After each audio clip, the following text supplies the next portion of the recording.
Ano kaya ang ibibida na naman itong si Marcos Jr. this coming 2025 SONA? So ito, ang kanyang SONA nung last year, panoorin ninyo, all Pogos are banned. Total ban sa Pogo at paninindigan sa West Philippine Sea. Ilan lang yan sa laban ng ikatlong SONA ni PBBM. Matapos ang isang taon, tuluyan na nga bang natuldukan ang operasyon ng mga Pogo at hindi na ba hinaharas ng China ang mga mangingisdang Pilipino? Ilan sa mga nabanggit sa SONA ang nagbunga nitong nagdaang taon. Ang pinakapinalakpakang bahagi sa talumpati, sinundan ng isang executive order ang pagpapasara sa mga Philippine Offshore Gaming Operators o POGO dahil sa mga idinulot nitong iskandalo at krimen. Kailangan nang itigil ang panggulo nito sa ating lipunan at paglalapastangan sa ating bansa. Itigil yung panggulo? Baka ikaw yung panggulo. All Pogos are banned.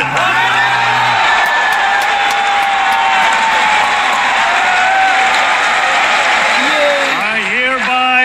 Alam mo yung mga pumalakpak na yan? Sila yung pumalakpak kasi sila yung papalit sa Pogo. Tuwang-tuwa sila kasi, yes, pagkakataon na natin ito sa ating sariling business. Uhuu! I hereby instruct PAGCOR to wind down and cease the operation of Pogos by the end of the year. Para sa political analyst at dean na si Gary Junicio, hamon pa rin na tiyaking mabura ang natitira pang impluwensya ng Pogo. Lalo't buhay pa rin ang mga scammer at nagpapakalat ng maling impormasyon sa internet at social media. The tentacles of Pogo are still here. Ang West Philippine Sea ay hindi katang-isip natin lamang. Ito ay atin. Ito ay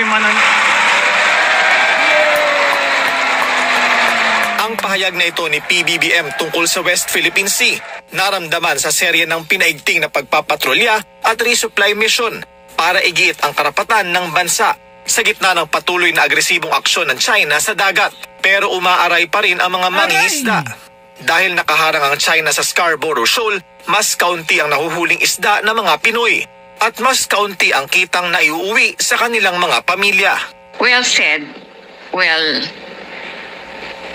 that is beside the point. Sa totoo lang, batay sa assessment na ginawa namin kasama ang mangingisda, ang pagkakaroon ng mga military exercise ay nagdulot lalo ng kahirapan sa mga mangingisda natin, lalong-lalo na yung kumikilos sa West Philippine Sea.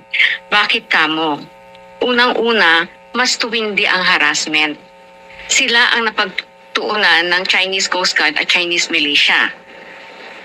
Hindi na sila makalapit sa Scarborough Shoal na ito ang kanilang traditional fishing ground. Pag nahuli sila na nasa panatag, alam natin, pinapalakad sila sa coral reefs. Kaya sugat-sugat ang kanilang mga paa. This is barefoot, ha? Kaya sugat-sugat sila, halos hindi na sila makalakad at nagkakapeklat sila pagdating nila sa kanilang village. Yun yung una. Pangalawa, alam din natin na binobomba sila ng mga water cannons. At yung iba pa, they rammed the boats of the fisher folk.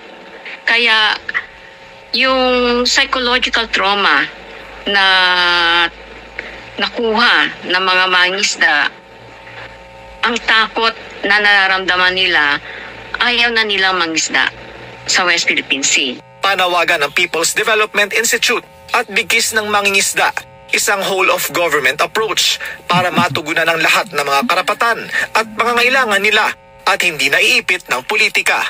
Ang panawagan nga nila at parati nilang sinasabi kahit sa Kongreso is to protect and defend their fishing rights. Quote-unquote on fishing rights. Kasi hindi lamang karapatan sa West Philippine Sea, kundi karapatan ng mga mangingisda na malayang makapangisda sa ating karagatan. They want to urge the Philippine government to look into their condition and make a distinct, separate, and specific Fishers Program. Kinakailangan, ang tingin ko, tignan sila as a separate sector. Hindi sila magsasaka, mangingisda sila. Panawagan din ng grupo na maipasa ang isang Magna Carta para sa mga mangingisda para matiyak ang mga benepisyo nila at matulungang maiahon sila sa hirap. Okay, so pagkatapos ng isang taon, ano na po ang nangyari? Masasabi ba natin na successful yung Pogo ban at saka yung West Philippine Sea issues na ito? Ang Pogo is offshore. Ang Pigo is inshore. So ibig sabihin, ang manunugal ng Pigo ay mga Pilipino. Darating yung time, tataas yung krimen dahil lulong ang napakaraming Pilipino sa Pigo, online gaming. It has to be regulated. Ang masaklap pa, pati mga kabataan, high school, elementary pa, natututo na maglaro sa Pigo. Online gaming, so easy, very accessible. Marami na sa mga napabalitaan ko, mga high school, even college, nag-stop, yung iba nangungupit sa kanilang mga magulang, mga empleyado, nag-istapa, nasisibak sa kanilang trabaho dahil dito sa Pigo. Kung tutusin, worst of two evils, we're talking about yung mga tatamaan na biktima, mas worse tong Pigo because ang Pogo, ang biktima ay foreigners. Of course, napakasama niyan, pinakamasama sa lahat na masama. Pero ang hari ng kasamaan ay itong Pigo dahil ang mga manlalaro ay Pilipino. Walang nakikitang dahilan ang Malacanang sa ngayon upang tuluyang ipagbawal sa bansa ang operasyon ng Philippine Inland Gaming Operators o PIGO. Kasunod ito ng panawagan ni Senate President Francis Chisa Escudero na silipin din ng pamahalaan ng PIGOs sa posible namang epekto nito sa buhay ng mga Pilipino. Nagbabala rin si SP Escudero na posibleng ang mga nagsarang Pogo ay nag-rebrand bilang Pigo. Ayon kay Palace Press Office Officer Claire Castro, base sa datos, hindi naman nagiging dahilan ang Pigo upang makagawa ng krimen kumpara sa Pogo. Pogo, kaya po siya na-ban, total ban, dahil marami pong nangyayaring krimen because of the Pogo. Pero as of now, lumalabas po sa pag-aaral ay hindi po ito nagkikreate o nakakagawa ng krimen. Hindi siya nagiging cause or hindi siya yung nagiging dahilan, yung Pigo, para magkagawa ng krimen. So ayan na, isa pong malaking kasinungalingan itong sinasabi ng Malacanang na walang krimen ang Pigo. Ganito po kasi yan eh. Kung yung Pogo ay offshore, ibig sabihin yung mga involved doon ay mga banyaga, ki-incheck man o anong mga foreigners diyan, sila po ang involved diyan. Kung may krimen na nangyayari, sila din yung mga biktima diyan. Ngayon, pinaban kasi syempre ang sinasabi may moral values na natatamaan doon. So tinanggal po 'yan. Aside from doon sa sabi nila kulang-kulang daw yung tax. Tinanggal po yan, pero ang pumalit, Pigo. Okay? Inland. Ibig sabihin po niyan, sa sarili nating lupa, ang mga Pilipino na ang involved sa sugal at pasugalan. Sa kasino na yan. Ngayon, kung may mangyaring krimen, ang involved dyan, dahil inland nga, ay mga inlanders, ibig sabihin tayong mga Pilipino ang involved po dyan. Doon sa Pogo, mga foreigners ang involved. Sa Pigo, tayo. I will give you an example, itong scatter. Marami na po ang nalulong dito sa scatter.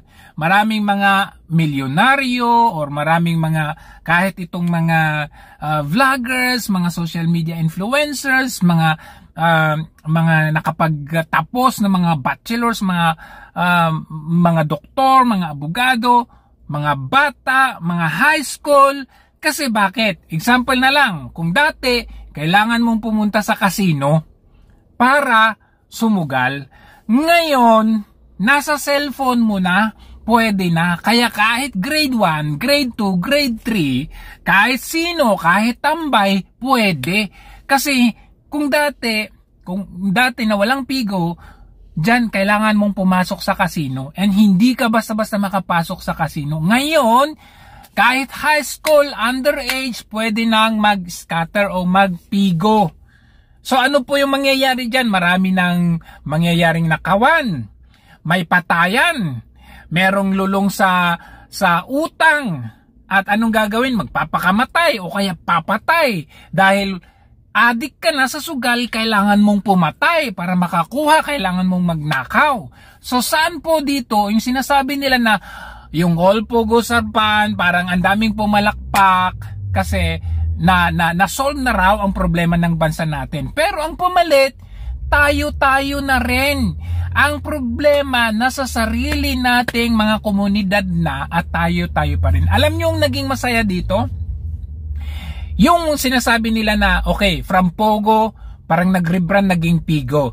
Yung naging masaya dito, yung mga big time na mga gambling lords, kasi sila na ngayon ang in control sa mga pasugalan. Kung dati Pogo ay mga banyaga, ngayon sila na yung masaya kasi sila na yung yayaman dito. At yung sinasabi na kasi hindi nagbabayad ng tax or hindi sapat yung tax sa Pogo, edi mas lalo dito sa Pilipinas, mas lalo yung mga politiko, mas lalo yung mga gambling lords kasi talamak sa Pilipinas yung tax evaders. Alam nyo naman kung sino mga naging tax evaders sa Pilipinas, yung mga malalaking tae. So, edi mas lalo na, buti pa nga dati, regulated yung Pogo.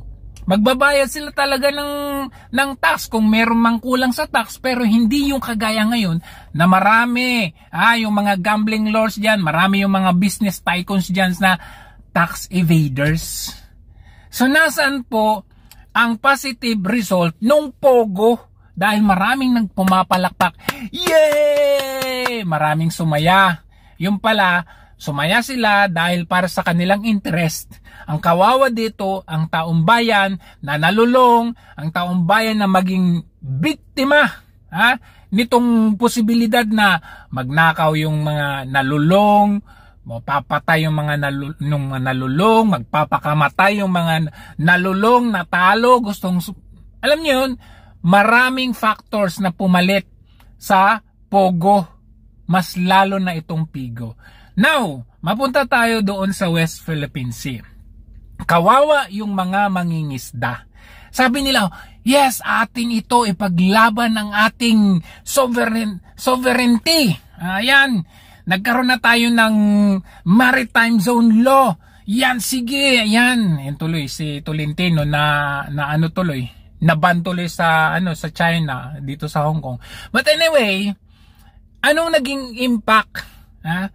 Nung panahon ni Tatay Digong, malaya yung mga mangingisda na yan na pumalaot dyan sa West Philippine Sea na yan. Kahit saang parte dyan, malaya po sila. Kasi meron tayong cooperation lalo na sa fishing rights. Fishing rights, ibig sabihin malaya po yung mga mangingisda dahil may kasunduan at magandang usapan ng Pilipinas at ng China. Dumating ang Marcos Jr. administration, kinalaban ng kinalaban, antagonized ang China. Anong nangyari? Edi mas lalong heightened yung pagbabantay ng China dyan. Kasi lahat naman ng dyan, pinag-aagawang teritoryo. Pero since kumpleto ang kagamitan ng China, malaki silang bansa at tayo itae, wala tayong magagawa. Ngayon, mas lalong tumaas ang tension. Mas lalong naging agresibo ang China. Kasi alam nila, tae tayo. Alam nila na hindi papasok yung mga kano na kinampihan ni Marcos Jr. Ang sabi niya, bumahing lang ng konti, maipit sa dalawang nagumpugang bansa. Pero anong nangyari? Kumampi ka sa Amerika, ngayon tayo po ang nalagay sa alanganin, akala mo kung sino matapang ka, asan yung Amerika? Pumasok ba?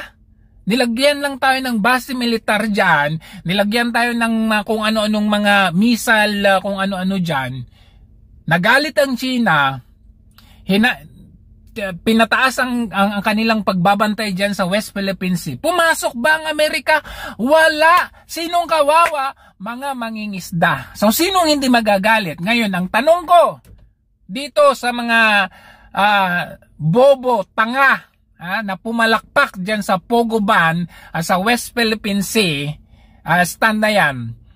Successful ba Tanungin nyo yung mga mangingisda. Tanungin ninyo yung mga nalulong. Dyan sa sugal na yan. Kayo, tingnan ninyo ng mabuti. Ngayong 2025, SONA, ano na naman kaya ang ipapangako nitong Marcos Jr. na ito? Yung pagpapasok sa ICC? Yung may member ulit tayo sa ICC? Yun ba yun? O kaya yung peke na sinasabing bloodless drug war ay talagang nakakaput ina itong administrasyon na ito.